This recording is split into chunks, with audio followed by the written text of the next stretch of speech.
After this, Jesus traveled around the country of Galilee. He did not want to travel in Judea, because the Jewish leaders there wanted to kill him. It was time for the Jewish festival of shelters.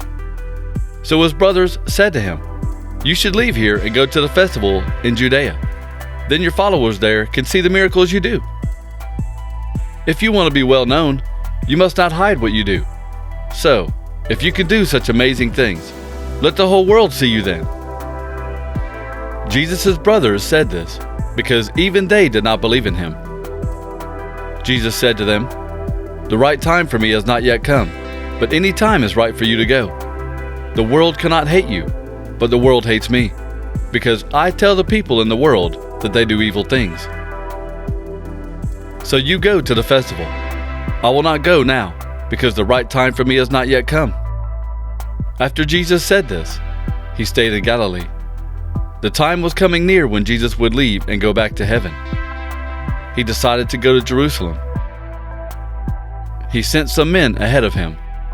They went to a town in Samaria to make everything ready for him. But the people there would not welcome Jesus because he was going toward Jerusalem. James and John, the followers of Jesus, saw this. They said, "Lord, do you want us to call fire down from heaven and destroy those people?" But Jesus turned and criticized them for saying this. Then he and his followers went to another town. When Jesus saw the crowd around him, he told his followers to go to the other side of the lake. Then a teacher of the law came to him and said, "Teacher, I will follow you any place you go." Jesus said to him, "The foxes have holes to live in, the birds have nests, but the Son of Man has no place to rest." Another of Jesus' followers said to him, "Lord, I will follow you too, but let me go and bury my father first." But Jesus said to him, "Follow me, and let those who are dead bury their own dead." They were all traveling along the road. Someone said to Jesus, "I will follow you anywhere you go." He answered, "The foxes have holes to live in, the birds have nests, but the Son of Man has no place where he can rest his head." Jesus said to another man, "Follow me." But the man said, "Lord, let me go bury my father first." But Jesus said to him, "Let the people who are dead bury their own dead. You must go and tell about God's kingdom." Another man said, "I will follow you, Lord, but first let me go and say goodbye to my family." Jesus said, "Anyone who begins to plow a field but looks back is not prepared for God's kingdom." So his brothers left to go to the festival. After they left, Jesus went too, but he did not let people see him. At the festival, the Jewish leaders were looking for him. They said, "Where is that man?" There was a large group of people there. Many of them were talking secretly to each other about Jesus. Some people said, "He is a good man," but others said, "No, he fools the people." But no one was brave enough to talk about him openly. They were afraid of the Jewish leaders. When the festival was about half finished, Jesus went to the temple area and began to teach. The Jewish leaders were amazed and said, "How did this man learn so much? He never had the kind of teaching we had." Jesus answered, "What I teach is not my own. My teaching comes from the one who sent me. People who really want to do what God wants will know that my teachings come from God. They will know that this teaching is not my own. If I taught my own ideas, I would just be trying to get honor for myself. But if I am trying to bring honor to the one who sent me, I can be trusted. Anyone doing that is not going to lie. Moses gave you the law, right? But you don't obey that law. If you do, then why are you trying to kill me?" The people answered, "A demon is making you crazy. We are not trying to kill you." Jesus said to them, "I did one miracle on the Sabbath day, and you were all surprised.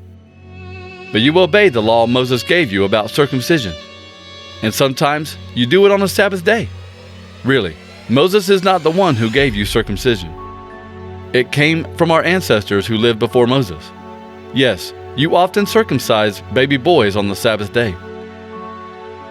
This shows that someone can be circumcised on a Sabbath day to obey the law of Moses.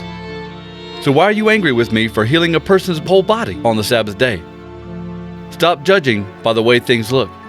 Be fair and judge by what is really right." Then some of the people who lived in Jerusalem said, "This is the man they are trying to kill. But he's teaching where everyone can see and hear him, and no one is trying to stop him from teaching. Maybe the leaders have decided that he really is the Messiah. But when the real Messiah comes, no one will know where he comes from, and we know where this man's home is." Jesus was still teaching in the temple area when he said loudly, "Do you really know me and where I am from? I am here, but not by my own decision. I was sent by one who is very real, but you don't know him. I know him because I am from him. He is the one who sent me." When Jesus said this, the people tried to grab him, but no one was able even to touch him, because the right time for him had not yet come. But many of the people believed in Jesus. They said, "We are waiting for the Messiah to come. When he comes, will he do more miraculous signs than this man has done?" The Pharisees heard what the people were saying about Jesus.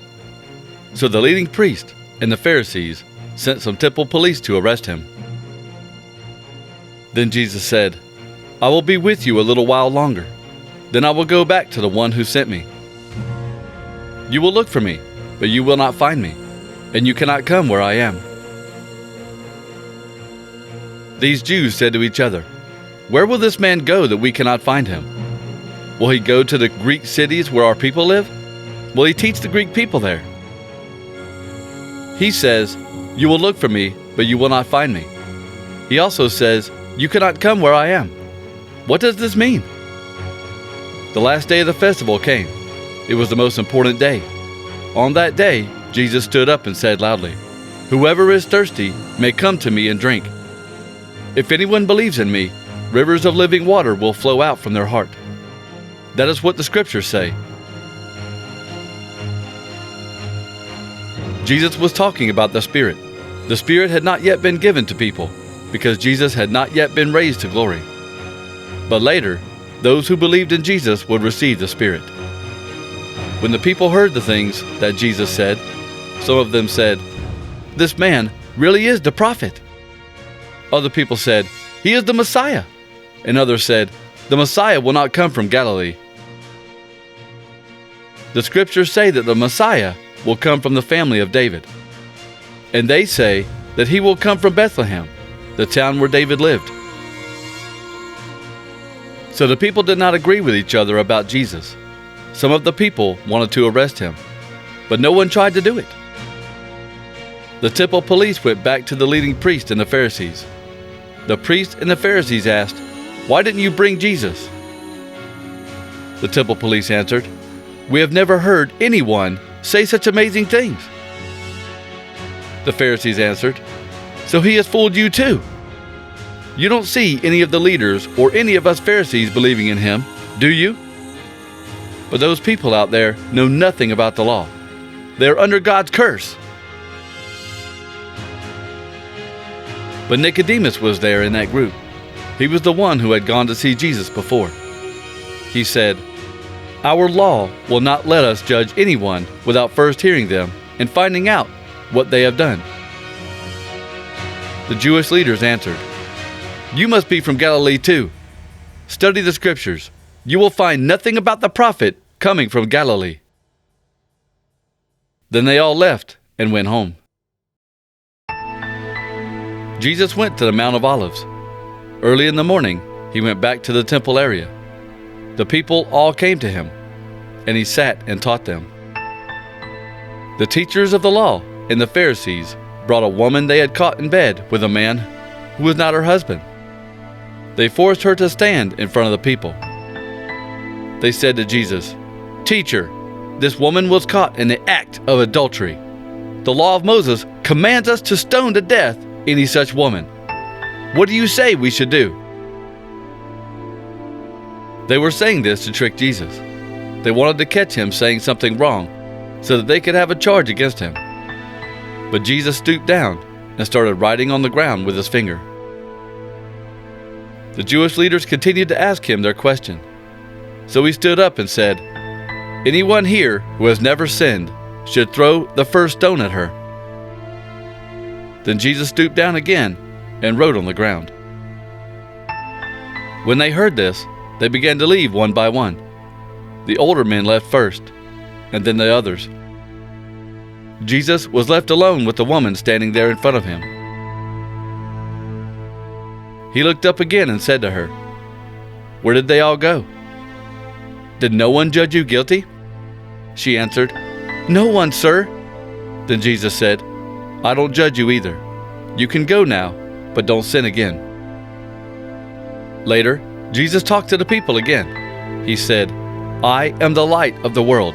Whoever follows me will never live in darkness. They will have the light that gives life." But the Pharisees said to Jesus, "When you talk about yourself, you are the only one to say that these things are true, so we cannot accept what you say."